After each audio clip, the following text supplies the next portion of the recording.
Bon, donc on va corriger un examen de passage. Cette fois, ça va être l'examen de l'année 2013. Alors, on va commencer par la partie théorique. Donc, on a première question, expliquer l'utilité de la comptabilité et de la tenue de comptabilité pour l'entreprise. Normalement, les entreprises elles tiennent la comptabilité pour plusieurs raisons. Première chose, parce que c'est une chose qui est obligatoire par la loi. La loi, elle a rendu obligatoire le fait de tenir une comptabilité par les entreprises. Deuxième chose, c'est un moyen de preuve en cas de litige. Donc, en cas de litige entre les différents commerçants, ceux-ci, ils ont la possibilité d'utiliser les enregistrements comptables comme une preuve. C'est-à-dire, ils peuvent prouver certaines opérations à travers les pièces comptables qu'ils ont effectuées. Troisième chose, la comptabilité, c'est un moyen de communication avec les tiers. Par exemple, avec les fournisseurs, avec les clients, avec les banques. Pour connaître la situation de l'entreprise, ses partenaires, ils peuvent utiliser les pièces comptables, ils vont les lire et par la suite, ils vont avoir une idée sur la situation de l'entreprise et de sa santé financière, liquidité, capitaux et ainsi de suite. Alors, deuxième question, dans le cadre de ses relations avec ses partenaires, l'entreprise elle utilise divers documents, dont certains sont considérés comme des pièges justificatifs, d'autres ne le sont pas. Donc, on peut citer le billet à ordre, le devis et la lettre de change. Alors, lesquels de ces documents sont qualifiés en comptabilité comme pièces justificatives? Alors, une pièce justificative est un document de l'entreprise ou externe à l'entreprise qui rend un enregistrement comptable obligatoire. Alors, la spécificité de ce terme en comptabilité, c'est qu'après la réception ou l'envoi d'une pièce justificative, je deviens obligatoirement susceptible de faire un enregistrement comptable. Par exemple, la facture est une pièce justificative. Au moment de sa réception ou de son envoi, automatiquement, ça entraîne l'obligation de faire un enregistrement comptable. Alors, dans les trois exemples que l'examen a posés, il y a deux pièces justificatives. Deux, c'est le billet à ordre et la lettre de change. Alors, ces deux documents, ils constituent des effets de commerce. Et au moment de les signer et de les accepter, ils engagent une dette pour le signataire et une créance pour le bénéficiaire ou le souscripteur. Alors, automatiquement, ces deux pièces justificatives entraînent forcément des enregistrements comptables et elles sont considérées comme deux pièces justificatives. Alors, ce n'est pas le cas pour le devis. Le devis, normalement, c'est un document par lequel un client il demande des informations sur un produit. Donc, le devis n'est pas une facture. Le devis, c'est avant même l'opération d'achat ou de vente. En d'autres termes, au moment où moi je demande des marchandises, je ne suis pas obligé d'acheter. Je peux faire par exemple 4 ou 5 devis et pour chaque devis, je demande à un fournisseur de me donner des informations sur un produit et par la suite, je ne suis pas obligé d'acheter. Je peux acheter, je ne peux ne pas acheter. Mais au moment où je reçois la marchandise, je reçois une facture et à ce moment-là, je suis obligé de payer la marchandise. Et donc, le devis est seulement une demande de prix qui n'engage pas un enregistrement comptable et pour cette raison, il n'est pas considéré comme une pièce justificative en comptabilité, mais plutôt c'est une pièce commerciale. Bon, Mariam, pas de questions?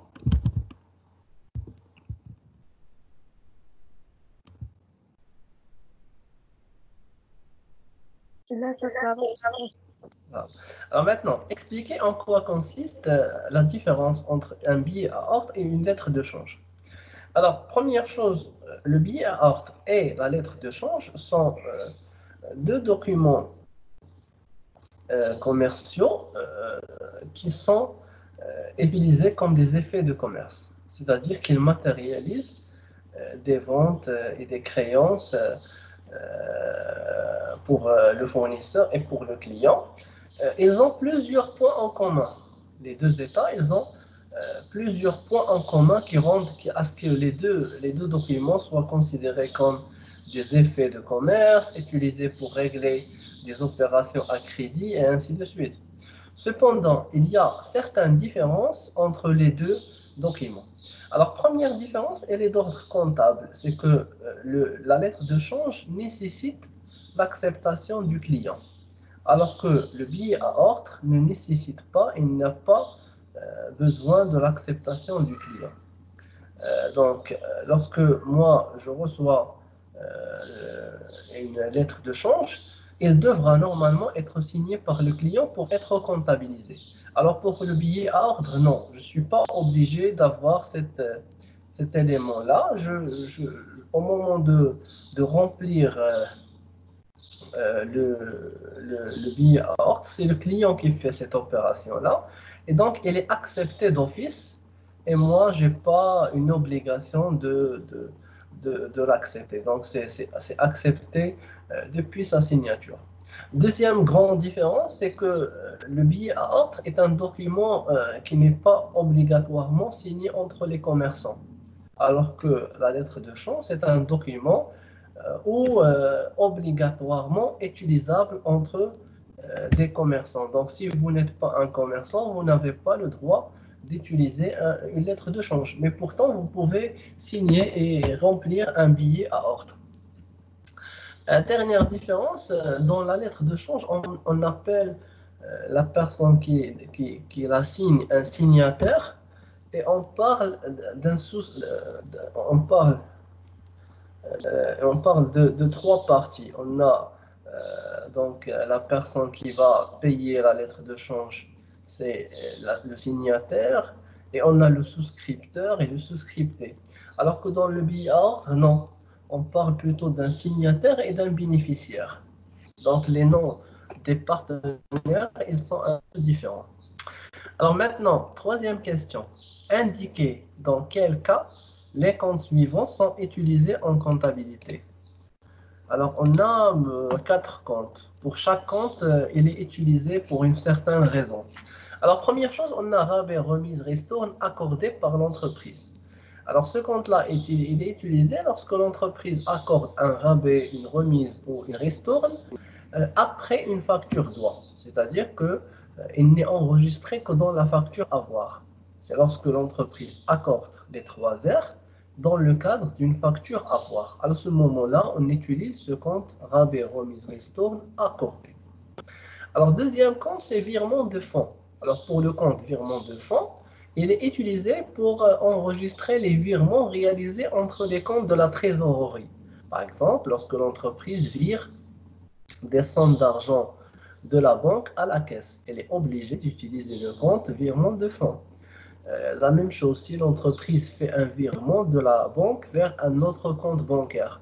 Dans ce cas-là, on est obligé d'utiliser le compte virement de fonds et on comptabilise avec ce compte-là. Alors, troisième compte, c'est le compte de transfert de charge. Alors, le compte de transfert de charge, on l'utilise lorsqu'on change la nature d'une charge. Par exemple, au moment où j'ai des charges que je veux activer, c'est-à-dire des charges que je vais les mettre dans les immobilisations, dans la rubrique des immobilisations en non-valeur. Alors, on passe par ce compte de transfert de charges. Ou bien, lorsque l'entreprise paye et supporte des charges, et par la suite, elles sont imputées à un client. Alors, au moment de faire ce genre d'éléments, on transfère ces charges vers un autre partenaire et on utilise ce compte de transfert de charges. Alors, dernier compte, c'est la subvention d'équilibre. Alors, la subvention d'équilibre, c'est un compte qu'on utilise lorsqu'on reçoit une subvention de l'État à cause de la variation de taux de change. parce que des fois, la variation du taux de change, elle est importante, et cette variation, elle entraîne inévitablement des problèmes financiers des entreprises. Alors l'État, qu'est-ce qu'il fait? Il accorde une subvention aux entreprises pour faire face aux pertes probables dues aux variations de taux de change. Alors dans ce cas-là, on utilise le compte subvention d'équilibre.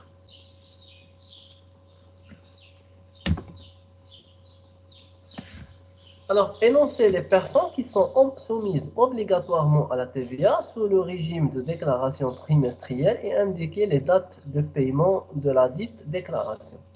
Alors, les personnes qui sont soumises obligatoirement à la TVA sont l'ensemble des personnes qui engagent des activités commerciales et à but lucratif et qui ne sont pas exonérées de la TVA et qui ne sont pas hors champ de TVA. Alors, quelle que soit la personne, au moment où il fait des opérations commerciales énumérées par les textes de loi, comme par exemple la vente, l'achat, le transport, la livraison, les constructions, les activités d'architecte, intermédiaire, avocat.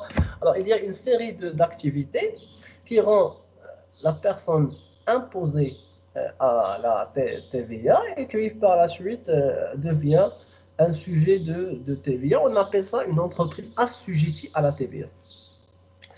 Alors, les entreprises dont le chiffre d'affaires ne dépasse pas 10 millions de dirhams, ils peuvent opter à une déclaration trimestrielle, c'est-à-dire qu'ils ne vont pas déclarer la TVA pour chaque mois, mais ils vont déclarer la TVA pour un trimestre. Alors, il y a également le cas des activités saisonnières et également le cas des entreprises qui sont nouvellement créées, qui peuvent opter pour le régime trimestriel. Alors maintenant, pour les dates de paiement de la TVA, elle est payée avant le 20 de chaque mois, avant le 20 de chaque mois, ou bien avant le 20 de chaque trimestre. Parce que la personne qui va payer la TVA par régime trimestriel, elle va payer avant le 20 du mois après le trimestre. Par exemple, le premier trimestre, c'est le mois 1, 2, 3. Alors, ça sera le 24, c'est-à-dire un mois, les 20 jours après la fin du trimestre, et ainsi de suite. Alors maintenant, quel est l'objectif de l'établissement de l'état de rapprochement bancaire? Alors, l'état de rapprochement bancaire, c'est un document extra-comptable qui fait une comparaison entre le compte de l'entreprise et le relevé bancaire de la banque. Alors, l'objectif de l'état de rapprochement bancaire, c'est de faire une comparaison, un rapprochement entre ce qui est enregistré par la banque et ce qui est enregistré par l'entreprise. Alors, l'objectif majeur de l'état de rapprochement, c'est sa capacité à détecter les erreurs et de les corriger par la suite. C'est-à-dire, il va détecter les erreurs, il va chercher à corriger ces erreurs de manière à ce que la comptabilité va refléter une image qui est fidèle. Alors, l'organisation comptable décrit toutes les étapes de la tenue de la comptabilité qui conduisent à établir les états de synthèse. Citez ces différentes étapes. Alors, l'enregistrement comptable se fait par plusieurs étapes qui forment ce qu'on appelle l'organisation comptable. Alors, cette organisation comptable commence par la réception des états de synthèse, au moment où je reçois les états de synthèse. Par la suite, j'enregistre ces états de synthèse dans le journal. Après l'enregistrement dans le journal et d'une manière périodique, je vais établir le grand livre et la balance. Et à la fin de l'année, j'établis les états de synthèse qui sont le bilan et le CPC.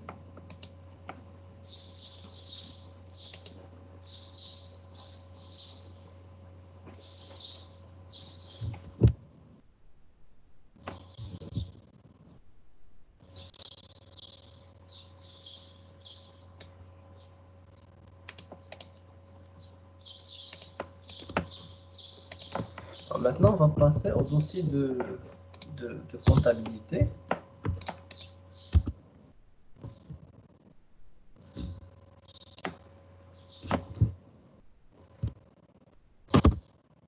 Donc on a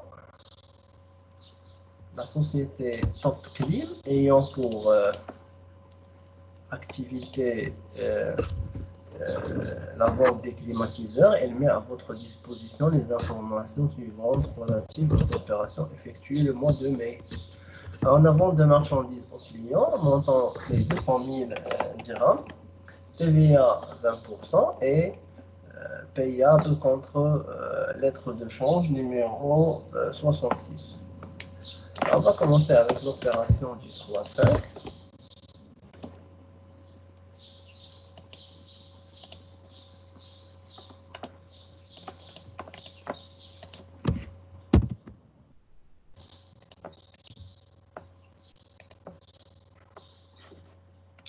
On va débiter 3425, client FR recevoir.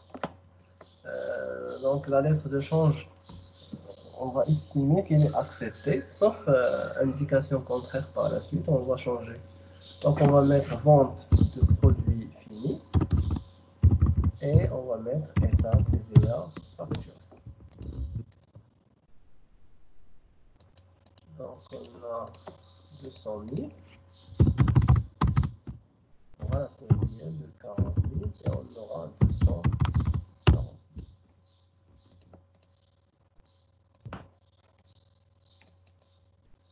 Alors ensuite, nous avons un achat de marchandises. Donc on a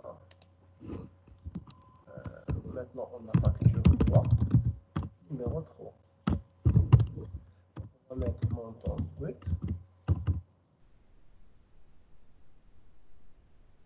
La remise 10%. Voilà. On aura maintenant le net commercial. On a montant brut moins la remise. Et on a une TVA 10%. 90 000. On aura maintenant le net à payer. Le net commercial plus la TVA.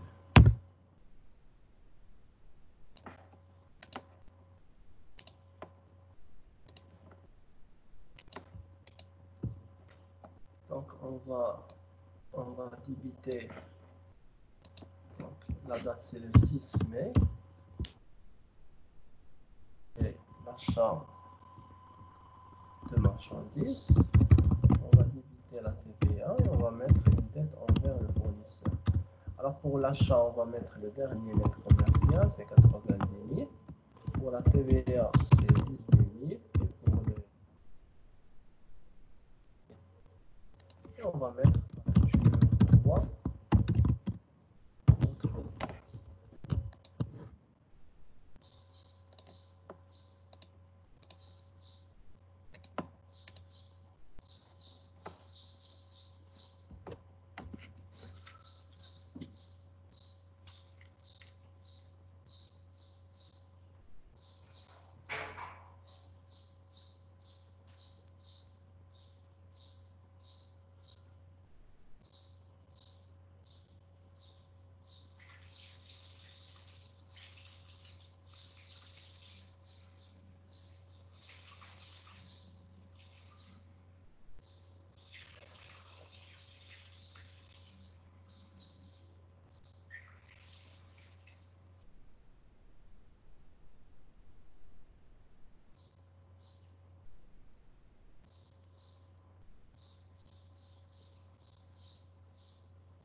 maintenant, on a le 6.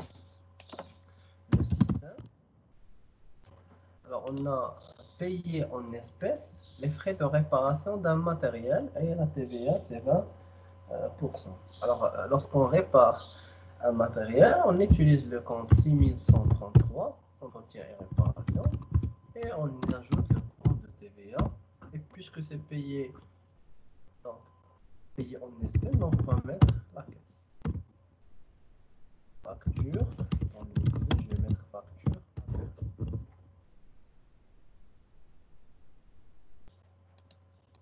Donc on va mettre 1500 dirhams. 300 dirhams pour 1800 dans le tout. Maintenant, le 7,5, on a payé en espèces des frais de transport sur des livraisons de marchandises en client Salah, 800 dirhams et TVA 14%. Donc on va dire la charge de transport et on va mettre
on va mettre facture, non, pièce de caisse numéro 7.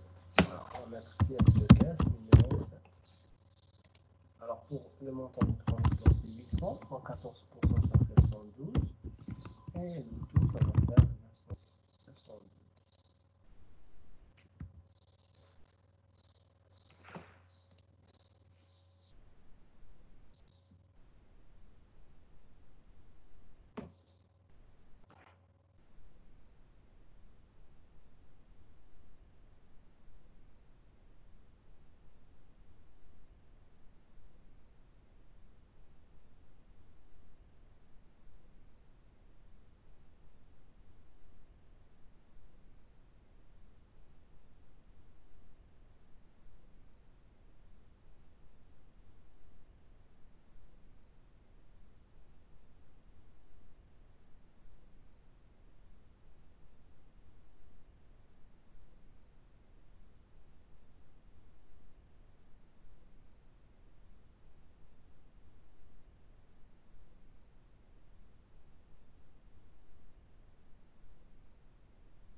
Alors maintenant, le 7,5, on a vente de marchandises au client Salah.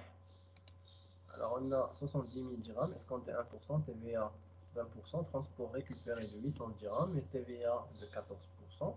Facture droit numéro 7, payable 30 000 dirhams par chèque et le reste par la signature de lettre de change numéro 22. On va mettre facture numéro 7. Alors, pour le montant brut, c'est 70 000 dirhams. On va mettre l'escompte de 1%.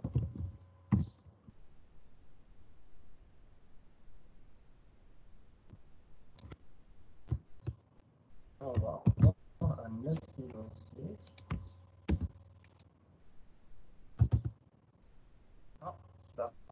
on va mettre la TVA de marchandises de 20%.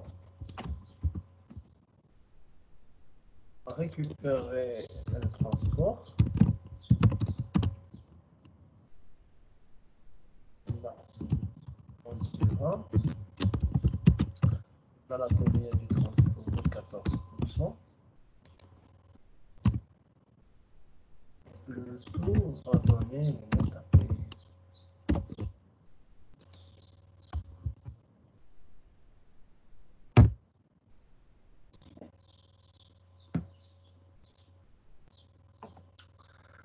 Alors là, c'est la facture. Donc, pour nous, on a fait une vente. Voilà. Donc, on a le paiement est fait par chèque. Donc, on va débiter la vente. On a une lettre de change. Donc, on va mettre client en faire recevoir. En supposant que le client a accepté. Et on va mettre escompte. Puis, on va mettre vente de marchandises. TVA. On va récupérer le montant de transport et on va annuler la TVA.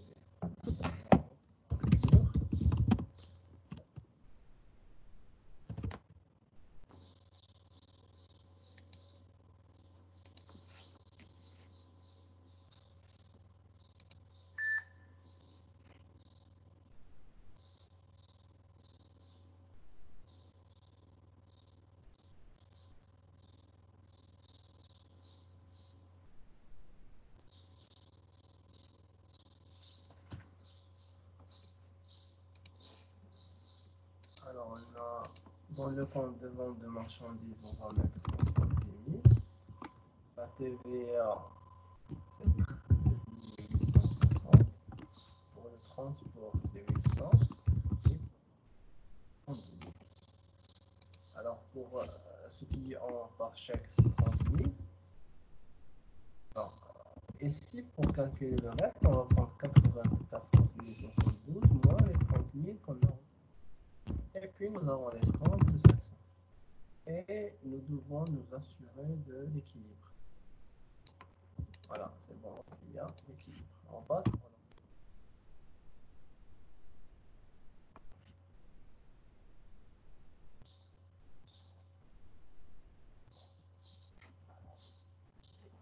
Alors, pour le 9.5, on a endossé la lettre de change 22 à l'ordre du fournisseur Saïd en règlement d'une dette.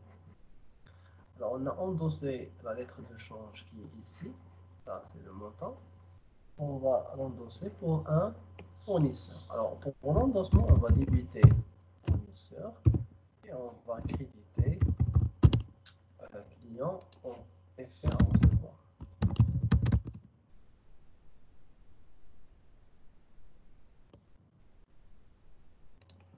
Alors, pour le montant de la lettre, c'est 54 500.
Alors maintenant, on a l'opération du 13. On a reçu la facture avoir numéro 9 du fournisseur NASA pour un retour de 10 000 dirhams de marchandises. Alors on a avoir numéro 9 et on a un retour de marchandises. Alors le montant qui est retourné, c'est 10 000 dirhams. Alors pour le c'est l'opération du 6. Nous avons un achat de marché. Nous avons déjà bénéficié d'une remise de 10%. Alors, puisqu'on a déjà bénéficié d'une remise, on va encore une fois mettre cette remise pour respecter le principe selon lequel la facture à voir doit être faite dans les mêmes conditions de la facture doit. On va mettre 10 000 moins les 10% de la remise et on va mettre TVA de 20%.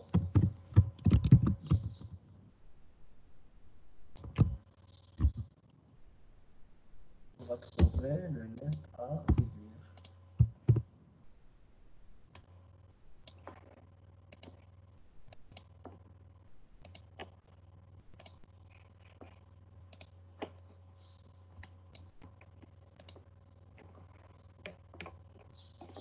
Donc on va inverser cette écriture-là. Voilà, ça c'est l'écriture de la facture droit.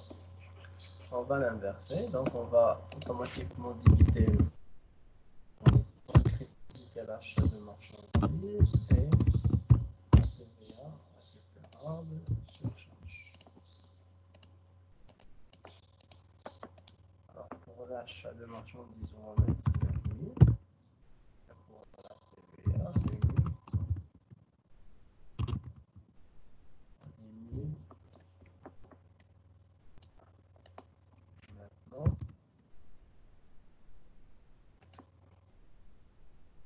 on a reçu la facture droit relative à l'acquisition de deux photocopieurs.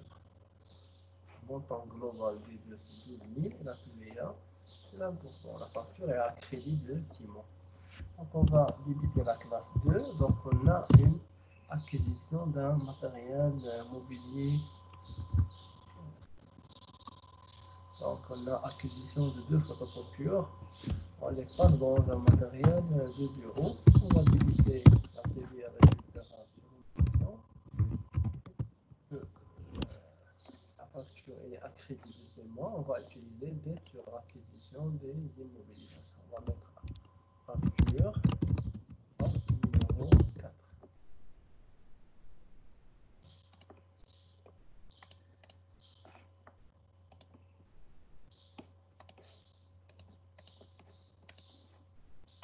Alors, dans le matériel, on va mettre 12 000. Et on a 14 000.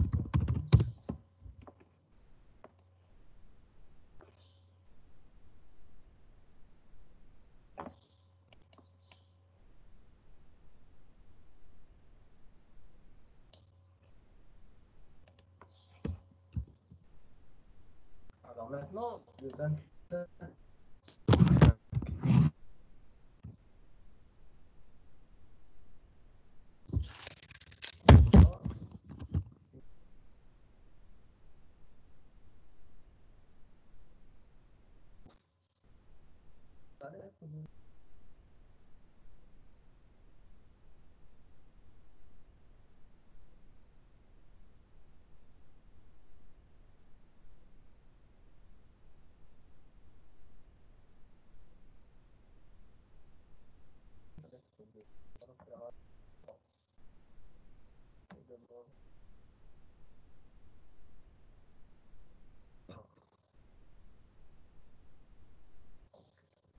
Nous avons remis cette lettre de change à l'escompte, mais la banque n'a pas encore répondu à une telle opération. Donc, nous n'avons pas l'accord explicite de la banque. Nous avons remis la lettre de change, mais la banque n'a pas encore répondu ni favorable ni par le refus pour cette demande. Alors, à cet effet-là, on ne peut pas enregistrer, donc on va mettre aucune écriture.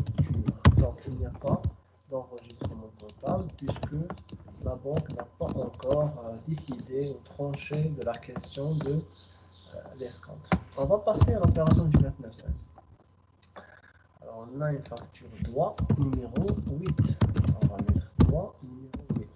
On va mettre le montant brut, c'est 50 000. On va mettre une remise de 10.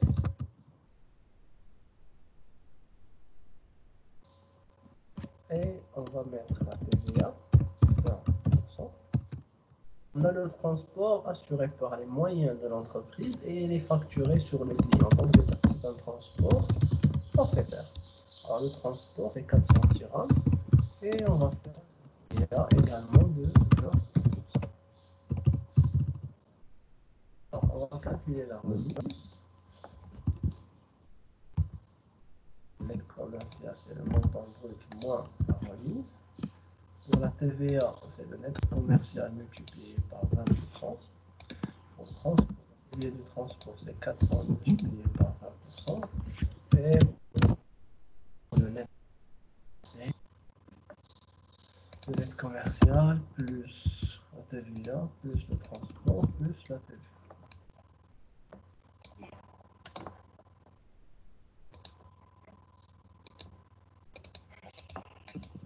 Voilà. Alors, vente de marchandises, on a la facture, elle est payable par un chèque. Donc, on va débiter la banque. On a une vente de marchandises. On a la TVA et on a également le transport facturé. Donc, on va le mettre dans le compte vente de produits accessoires. Ou bien, on peut spécifier le sous-compte pour et frais accessoires facturés. Ça ne va pas changer la chose. Alors, on va mettre les 45 000 du net commercial. Alors, pour la TVA, on va mettre les deux TVA, c'est-à-dire la TVA de la marchandise plus la TVA du transport. Et pour le transport, c'est 400 dirhams. Et on va mettre le net à payer dans la banque.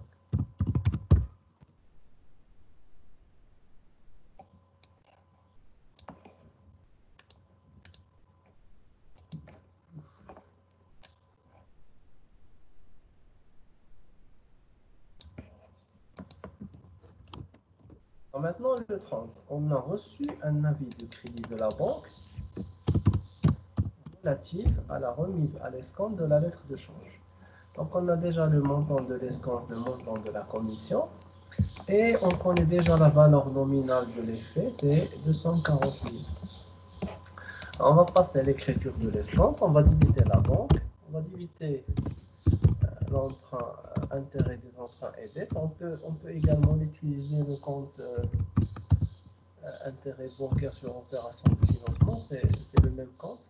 On va utiliser le compte de service bancaire, on va mettre la TVA et on va créditer le compte crédit escompte. Alors pour le livret, on va mettre avis de crédit qui est reçu auprès de la banque.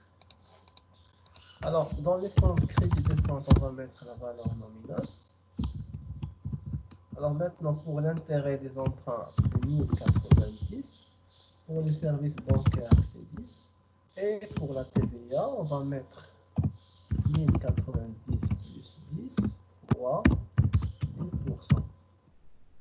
Et pour calculer la valeur nette, on va mettre la valeur nominale moins les 3 éléments.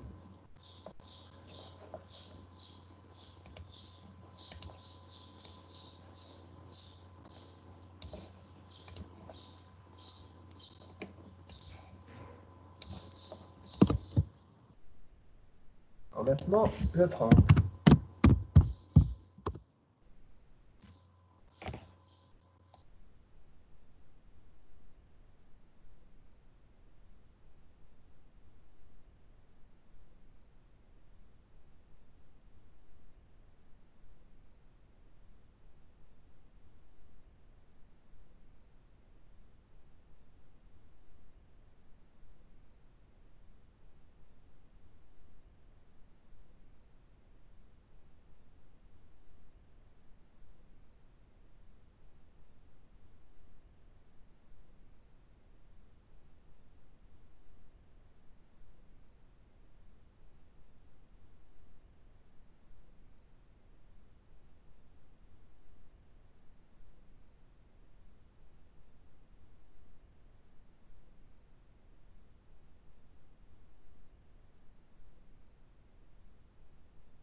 on a le 35, on a paiement en espèces, les factures ou les frais suivants. Donc, première chose, on a dû payer prime d'assurance. Alors, pour la prime d'assurance, c'est 6134. Et on a également payé le loyer. Donc, on a location et charges locatives. Et ces deux charges sont payées en espèces. On a 9000 et 3500.